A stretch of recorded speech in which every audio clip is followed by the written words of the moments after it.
বর্ধমানের প্রত্যয় ভট্টাচার্য আবারও 81 কিলোমিটার গঙ্গা সাঁতারে প্রথম স্থান অধিকার করেছেন। টানা 3বার প্রথম স্থান অধিকার করে তিনি হ্যাট্রিক করেছেন। গর্বিত আজ সারা বাংলা। এই মুহূর্তের সবচেয়ে বড় খবর, গঙ্গা বক্ষে 81 কিলোমিটার সাঁতারে প্রথম হলেন বর্ধমানের প্রত্যয় ভট্টাচার্য। পরপর 3বার প্রথম স্থান অধিকার করে হ্যাট্রিক করলেন তিনি। আপনাদের জানিয়ে রাখবো, আজ ছিল সেই প্রতীক্ষিত দিন। প্রতি বছরের ন্যায় এবছরও বিশ্বের দীর্ঘতম সাঁতার প্রতিযোগিতা গঙ্গা বক্ষে প্রায় 81 কিলোমিটার সাঁতার এবার প্রথম হলেন বর্ধমানের প্রত্যয় ভট্টাচার্য।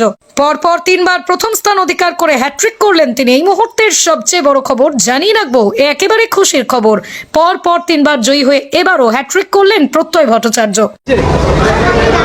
হ্যাট্রিক হলো, খুবই ভালো লাগছে, কিন্তু প্রথম দিকে খুবই প্রবলেম হচ্ছিল, কারণ ওই দিকে একদম জলের স্রোত পাওয়া যাচ্ছিল না। সেই দিক থেকে অনেকটাই জোরে সাঁতার কাটতে হয়েছে। লাস্টের দিকে এসে একটু সাফার করছিলাম সেটার জন্য। আর এমনি মোটামুটি সব ঠিক আছে, ভালোই লাগছে। আর ভালো কম্পিটিটারও ছিল, 21 জন নেমেছিল। তো তাদের মধ্যে বাংলাদেশের একজন সুইমার ছিল, সে অনেকক্ষণ আমার কাছাকাছিই ছিল।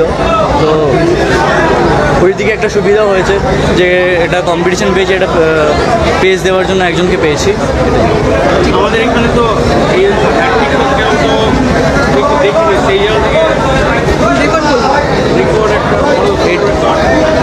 এটা ঠিক জানি না, এটা আমার করার ইচ্ছা ছিল হ্যাট্রিক, তো সেই ব্যাপারে কথা হচ্ছিল। তো এই বছর সেই কারণেই নামলাম আমি, হ্যাট্রিক যাতে করতে পারি।